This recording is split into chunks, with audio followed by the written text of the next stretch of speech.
దేవుని నామమునకు మహిమ కలుగును గాక. ప్రభునందు ప్రియులరా, మన ప్రభువు రక్షకుడునైన క్రీస్తు యేసు పరిశుద్ధ నామములో మీ అందరికీ శుభములు. జూలై 1వ తేదీ 2025 సంవత్సరం. ఈరోజు దేవుడు నిన్ను ప్రేమించి ఈ యొక్క మిగిలి ఉన్న 6 నెలలకి సరిపడిపోయే వాగ్దానము, నీవు నడుచు మార్గమంతటిలో నీకు తోడయుందును. నీవు నడుచు మార్గమంతటిలో నేను నీకు తోడయుందును. యెహోషువ గ్రంథము 1వ అధ్యాయము 9వ వచనం.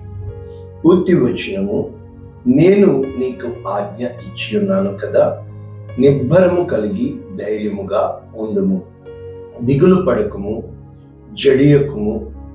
నీవు నడుచు మార్గమంతటిలో నీ దేవుడైన యెహోవా నీకు తోడయుండును. నేర్చుకుందాము. అయితే ఒకసారి ఇంగ్లీష్ వెర్షన్ చూద్దాం. New living translation, Joshua chapter 1 verses 9. This is my command. ఇది నా ఆజ్ఞ. Be strong and courageous.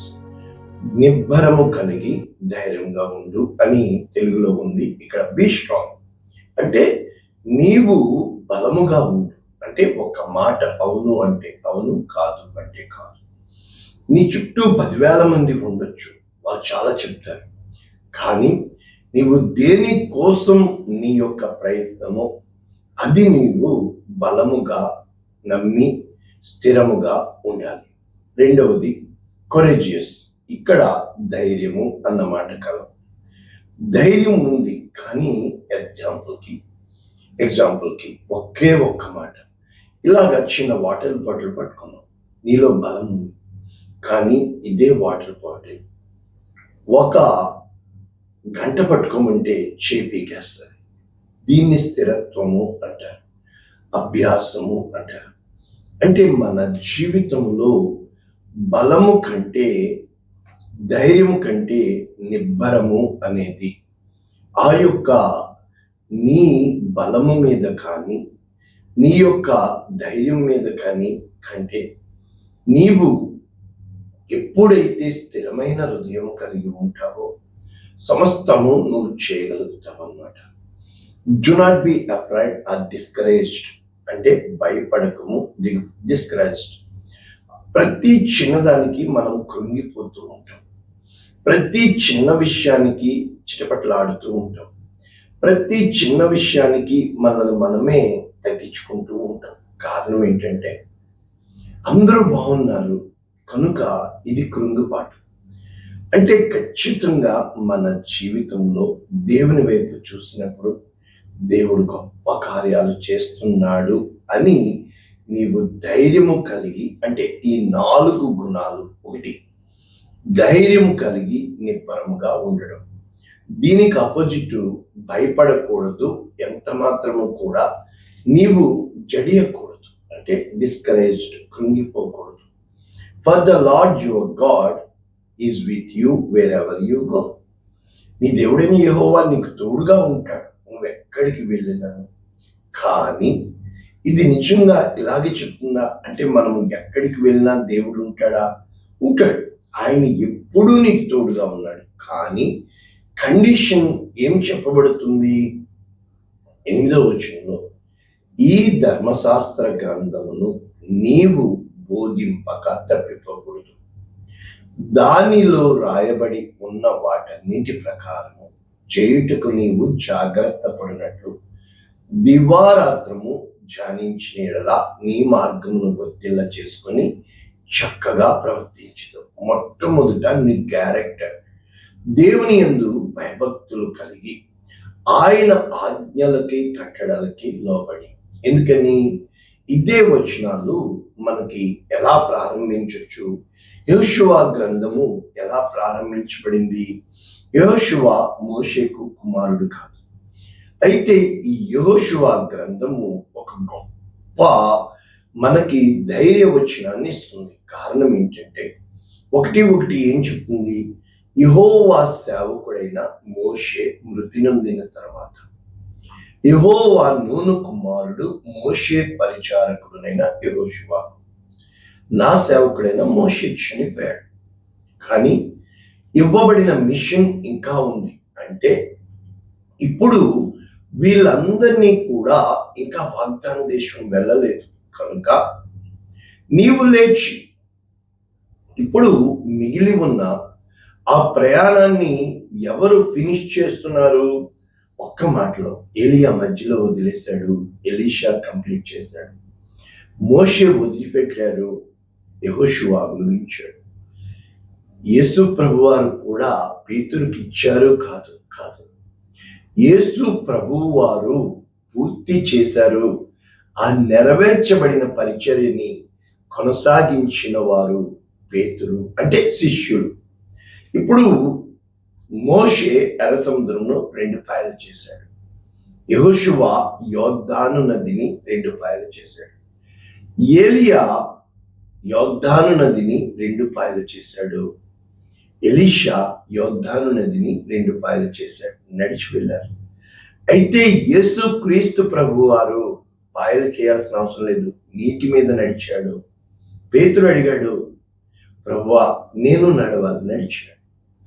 అంటే మన జీవితంలో నీకు ఇవ్వబడిన పరిచర్య అని నువ్వు చూసే కంటే నీకంటే ముందు మోషేకు ఇవ్వబడింది ఆ కొనసాగింపు యెహోషువ.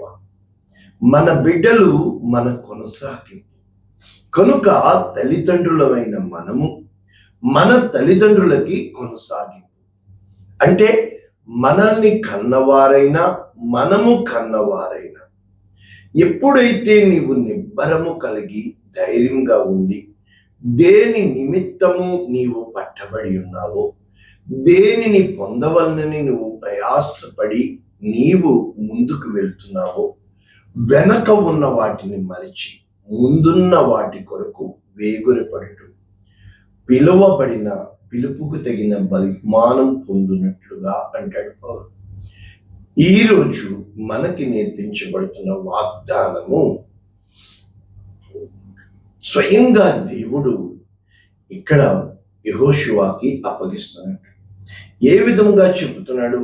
నీవు బ్రతుకు దినములన్నిటియు ఏ మనుష్యుడు నీ ఎదుట నిలవలేడు, కారణం నేను మోషేకు తోడై ఉన్నట్టు నీకు తోడు. ఎన్నిసార్లు అంటే ఈ పరిచర్య దేవుని కొరకు మనం వాడబడుతున్నాం. మనము మన భారాన్ని మోస్తున్నట్టు ఫీల్ అవుతాం కాదు, ఇది దేవుని యొక్క కమిషన్, ద గ్రేట్ కమిషన్. మీరు సర్వలోకమునకు వెళ్ళి సర్వ సృష్టికి సువార్తను ప్రకటించు. ఏమని చెప్తున్నాడు? నిన్ను విడువను, ఎడబాయి, నిబ్బరము కలిగి ధైర్యం. ఈ మాటలు యెహోషువకే చెప్తున్నాడా? అసలు ఎవరికి చెప్తున్నారు అంటే ఈ యొక్క వాగ్దానము దేవుడు వారి పితరులకు మోషే ద్వారా చేయని వాగ్దానముని ఇప్పుడు ఇంకా వాగ్దానం నెరవేరల కనుక ప్రయాణము మధ్యలో ఎప్పుడైతే మోషేని దేవుడు తీసుకువెళ్ళిపోయాడో ఈ ప్రయాణపు కొనసాగింపు యెహోషువ గ్రంథం. కనుక ఇప్పుడు చెబుతున్నాడు, నీవు నడుచు ప్రతి మార్గమున చక్కగా ప్రవర్తించినట్లు దాని నుండి కుడికి గాని ఎడమకు గాని తొలగకూడదు. ఇది కండిషన్. అంటే ఎప్పుడైతే నీవు పిలువబడిన పిలుపుకి తగినట్లుగా నీ ప్రవర్తన, నీ పరిచర్య, నీ యొక్క ప్రతి సమస్యకి పరిష్కారము దేవుడని, ప్రతి పరిస్థితులను చక్కబెట్టగలవాడు దేవుడని, అంటే ఈ మాటలు మోషే ఇశ్రాయేలుతో చెబుతూ ద్వితీయోపదేశకాండము 31వ అధ్యాయము 5వ వచనం ఇశ్రాయేలులకు చెప్తున్నాడు, మీకు ఆజ్ఞాపించిన దాన్నంతటిని బట్టి మీరు వారికి ఇచ్చినట్టు యెహోవా నీ చేతికి వారిని అప్పగించండి. నిబ్బరము కలిగి ధైర్యముగా ఉండండి, భయపడకుడి, వారిని చూచి దిగులు పడకుడి. నీతో కూడా వచ్చువాడు నీ దేవుడైన యెహోవాయే, ఆయన నిన్ను విడువడు, ఎడబాయడు. మరియు యెహోషువను పిలిచి ఇక్కడ చెప్తున్నాడు, అక్కడ ఇశ్రాయేలుకు నీవు నిబ్బరము కలిగి ధైర్యముగా ఉండు. కనుక దేవుడు వాగ్దానము చేసిన వాగ్దానము నెరవేర్చుటకు నీ ముందర నడుచువాడు యెహోవా, ఆయన నీకు తోడయుండు కనుక నిన్ను విడువడు ఎడబాయడు. భయపడకము, విస్మయమందుకు. ఇస్రాయేలందరి ఎదుట అతనికి కూడా చెప్పాడు. కనుక ఇటు మోషే చెప్పాడు, ఇటు దేవుడు కూడా దాన్ని రూఢి చేస్తున్నాడు, స్థిరపరుస్తున్నాడు. అయితే మనము నడిచి వెళుతున్నప్పుడు యెషయా గ్రంథం 43:1, యాకోబు నిన్ను సృజించిన వాడగు యెహోవా, ఇశ్రాయేలు నిన్ను నిర్మించిన వాడగు యెహోవా ఇలాగు సెలవు. అంటే సృష్టించబడిన వాడు యాకోబు విమోచింపబడిన తర్వాత ఇశ్రాయేలుగా మారాడు. నీవు నేను తల్లి గర్భమందు యాకోబులుగా పుట్టినప్పటికీ మనము ఎంచుకున్న మార్గము ద్వారా ఇశ్రాయేలుగా మారాలి. దైవ రాజ్యం కుమారులుగా మారాలి. దేవుని కొరకు గొప్ప జనాంగము మనలో నుండి దేవుడు తీయాలి. దానికి మనము ఏం చేయాలి? భయపడకము పేరు పెట్టి నిన్ను పిలిచిన నువ్వు నా సొత్తు. ఎప్పుడైతే మనము దేవుని సొత్తు అని, మనము వెలపెట్టి కొనబడిన వారమని, మనము మన నిర్ణయాలు చేయకూడదు. మన చుట్టూ ఉన్న వారు ఎప్పుడు ఆవేశాలతో, పంతాలతో, పట్టింపులతో ఉంటారు. అయితే ఇక్కడ చెప్పబడుతుంది, నీవు జలముల్లో పడి దాటినప్పుడు నేను నీకు తోడయ్యాను. నెంబర్ 1, ఖచ్చితంగా నీవు నేను జలముల గుండా వెళ్ళాలి. చాలాసార్లు ఈజీవే ఎంచుకుంటాం. అంటే ఒకళ్ళ బూసు మనకు వద్దు, ఒకళ్ళతో మనకొద్దు, నేను ఎవ్వరికీ ఏమీ చేయలేదండి. No. When you are appointed for a great commission, when God has called you to do something, then God is going to take care of you. దేవుడు నీ పక్షాన ఉన్నాడని, ఆయన నీ చెయ్యి పట్టుకుని అంటే ఎంత మాత్రం విడిచిపెట్టక నిన్ను నడిపించే దేవుడని, ఆయన ఏం చేస్తున్నాడు? నేను నీకు తోడై ఉంటాను. దేవుడు తోడుగా ఉండడమే ఆశీర్వాదం. కనుక నదులలో పడి వెళ్తావు, వెళ్ళవు అని చెప్పట్లేదు. 2, అవి నీ మీద రావు. అగ్ని మధ్య నడుస్తావు, కానీ నేనేమి చేయలేదు. అంటే దేవుడు నీతో ఉన్నప్పుడు ఎందుకు ఈ కష్టాలు అంటారు? కాదు, కష్టాలు ఇంకా ఎక్కువ అవుతాయి. ఇంకా చూస్తే యెషయా 45:1, ఇందులో కోరేషుతో చెబుతూ, అతని పక్షమున జనములను జయించుటకు నేను అతని కుడి చేతిని పట్టుకుని ఉన్నాను, రాజుల నడికట్లను విప్పుతాను, ద్వారములు అతని ఎదుట వేయబడకుండా తలుపులు తీస్తాను. చూసాను అంటే నీవు వెళుతున్న ప్రతి మార్గంలో మూయబడిన ద్వారాలు దేవుడు తెరుస్తూ పోతూ ఉంటాడు. ఇక 2వది, అభిషేకించిన కోరేషు గురించి సెలవిస్తున్నాడు కదా, చెప్పాను. నేను నీకు ముందుగా పోచు మెట్టగా ఉన్న స్థలములను సరాలము చేసేదను, ఇత్తడి తలుపులు పగలగొట్టేదను, ఇనుప గడియలు విరగొట్టేదను. అంటే దేవుడే దేవుడే దేవుడే నీకు ఒక బాధ్యత అప్పు చెప్పినప్పుడు ఆయన నీకు ముందుగా పోవచ్చు. ఈ యొక్క లోక తంత్రములు ప్రతీదీ కూడా, ఉదాహరణకి మీకా 2:13 ఏమంటున్నాడు? ప్రాకారములు పడగొట్టువాడు వారికి ముందుగా పోడు, వారు గుమ్మమును పడగొట్టి దాని ద్వారా దాటిపోదు, వారి రాజు వారికి ముందుగా యెహోవా. ఈ ఎరుకు గోడలు వీరిని స్తుతించమన్నాడు. యెహోషాపాతు స్తుతించాడు, జయకీర్తనలు చేశారు వాళ్ళు. అంటే మన జీవితంలో స్తుతి కీర్తనల ద్వారా, జయ గీతాల ద్వారా గొప్ప కార్యాలు మనం చూడగలుగుతాం. ఇక్కడ దేవుని యొక్క వాక్యము సెలవిస్తుంది. మన జీవితంలో చూసినప్పుడు యెషయా గ్రంథము 54వ అధ్యాయం అంతా నీకు నాకు గొప్ప ఛాలెంజింగ్ వర్స్గా ఉంటుంది. అంటే దేవుడు చాలాసార్లు చెప్పేది, పర్వతములు తొలగిపోయినను, మెట్టలు తరిలినను, నా కృప నిన్ను విడిచిపోదు. అంటే ఆయన వంకర మార్గములను సరళముగాను, మెట్ట భాగములను సమముగాను, లోయ భాగాల్ని ఎత్తుగాను, కొండలను పొడిగాను, అన్నీ ఆయన చేస్తాడు. ఆయన్ని చేయనివ్వండి. నీ చెయ్యి పట్టుకున్నవాడు ఆయన. ఎగ్జాంపుల్కి యుద్ధం జరుగుతుంది. యెహోషువకి యుద్ధం ఆపాలని అనిపించలేదు. సూర్యుడా నీవు అయ్యాలం లోయలో ఆగు, చంద్రుడా నీవు గిబియోను. సూర్యుడు అస్తమించలేదు, చంద్రుడు రాలా. అంటే ఆ కార్యం దేవుడు చేశాడు, దేవుడు తోడుగా ఉన్నాడు.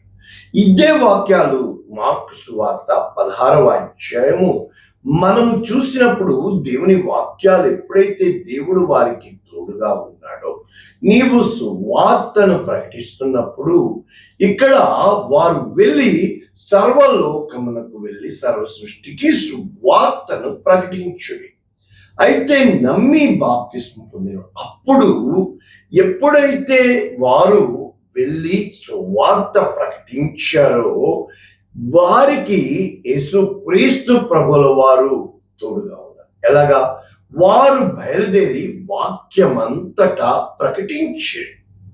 ప్రభువు వారికి సహకారుడై ఉండి కనుక అద్భుతములు చేస్తూ సూచక క్రియలు మహత్కార్యముల వలన వాక్యము స్థిరపడుచుంది. ఈ రోజున నీవు నేను మన పిలుపు ఏమి అడిగావా? అంటే మనము ఎవరికి సక్సెసర్ అంటే చెప్పని ప్రిడిసెసర్, సక్సెసర్. 2 నెంబర్ తీసుకుంటే 1 ప్రిడిసెసర్ అంటే 2కి ముందు 1, 2 తర్వాత 3 సక్సెసర్ 3. అంటే మనకి మన తల్లిదండ్రులకి మనం సక్సెసరు, మన బిడ్డలు మనకి సక్సెసర్. అంటే రేపటి రోజున నీ బిడ్డలకి నువ్వు ఏ పరిచర్యనిస్తావు? ఎగ్జాంపుల్కి పండిత పుత్రుడు పండితుడు అవ్వాలి. మరి ఈ రోజున నీవు నేను దృఢముగా స్థిరముగా అనేక మంది తల్లులు కువైట్కి వచ్చి వారు కష్టపడిన బిడ్డల్ని ఇష్టపడి మరి ఎంతగా ఇంజనీర్లు చదివించారో నేను చూశాను. బిడ్డలకి మంచి చదువు చెప్పి ప్రయోజకులను చేశారు. ఇక కొంతమంది అది వేరే విషయం.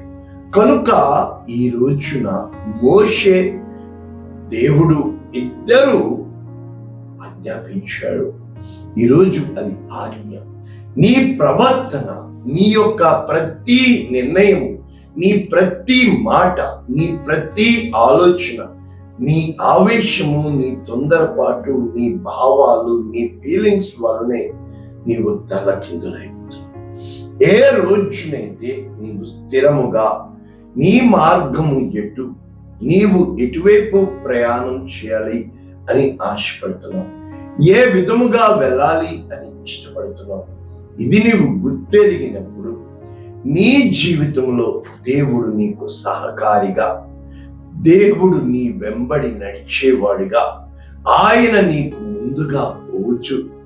ఆయన నీతో పాటు అగ్నిలో షడ్రక్ మేషక్ అబేద్నెగోలతో వచ్చినట్లు, సింహాల గుహలో దానియేలుతో వచ్చినట్లు, యోనాతో సముద్రపు గర్భము లోయ భాగముకి వెళ్ళి చేప కడుపులో దేవుడు తోడుగా ఉన్నట్లు నీకు నాకు దేవుడు తోడుగా ఉంటాడు.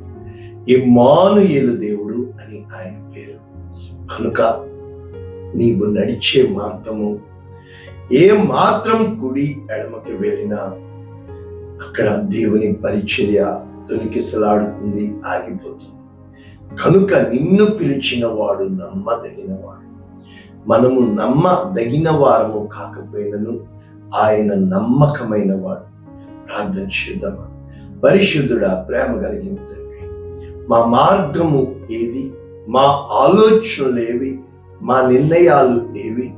నేనే మార్గము, నేనే సత్యము, నేనే జీవము అన్న దేవా, నిశ్చయముగా నీ నమ్మకమైన చేతులకి మా జీవితాలు అప్పగించుకుంటే మా స్థితిగతులను చక్కబెట్టే కనికరం చూపించి కార్యం చేసి మేలు చేసే దేవుడని యేసు శ్రేష్టమైన నామమును దీవించి సమాధానం వీరికి వీరి కుటుంబములకు బిడ్డలకు కలుగుగా కానీ దీవిస్తున్నాను తండ్రి. Amen. God bless you all. దేవుడు మిమ్మల్ని దీవించును.